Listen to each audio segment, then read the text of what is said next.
I'm Sam Spicone with Chelsea Now. I'm here today with Dr. Perry Halkitis, New York University professor and frequent Chelsea Now contributor.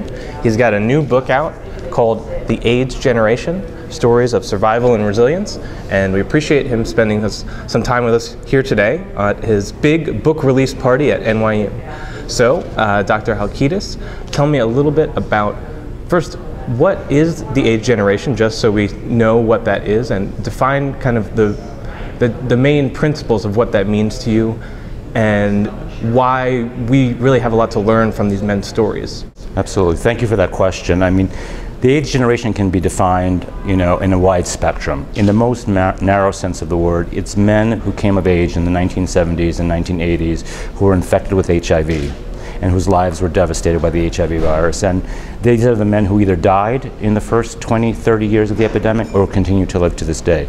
But more widely, I refer to the AIDS generation as any gay man, positive or negative, who came of age in any part of the world during the 70s and 80s, where being a gay man meant your life was complicated by this ridiculous virus that was affecting our community.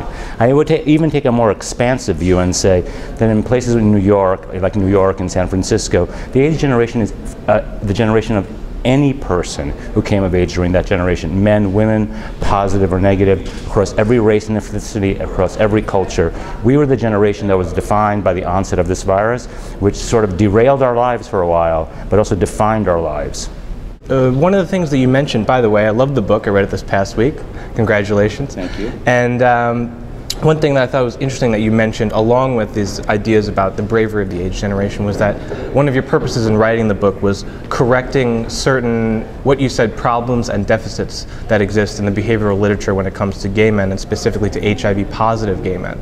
So talk a little bit about what you meant by that and how you felt you achieved those aims with this book. Well, so let me first start by saying that that approach is sort of taking something out of my colleague Carol Gilligan's playbook. Carol Gilligan is a very famous psychologist who did work with around the moral development of women, and for a long time the issues of moral development were based on a male perspective. And what she showed through her own work was that those perspectives, those paradigms, were not appropriate for women. And so I took something out of her playbook and was inspired by her. So for 30 years we've heard about and read about what's wrong with gay men, how often we have unsafe sex, how frequently we use drugs, how we can't be in monogamous relationships.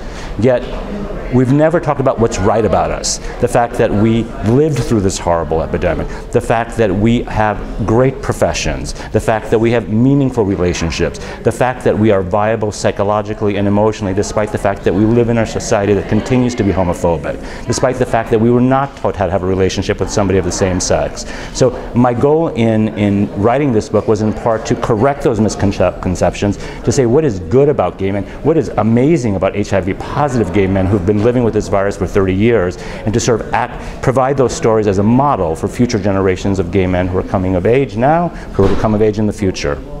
Well, we wish you a lot of good luck with it. It's Perry Halkitis, the new book, The AIDS Generation. It's out now, and not only can read them here, also in Chelsea Now, but the book is worth it too, so go out and get it. Thanks very much, Perry. I'm Sam Spicone with Chelsea Now.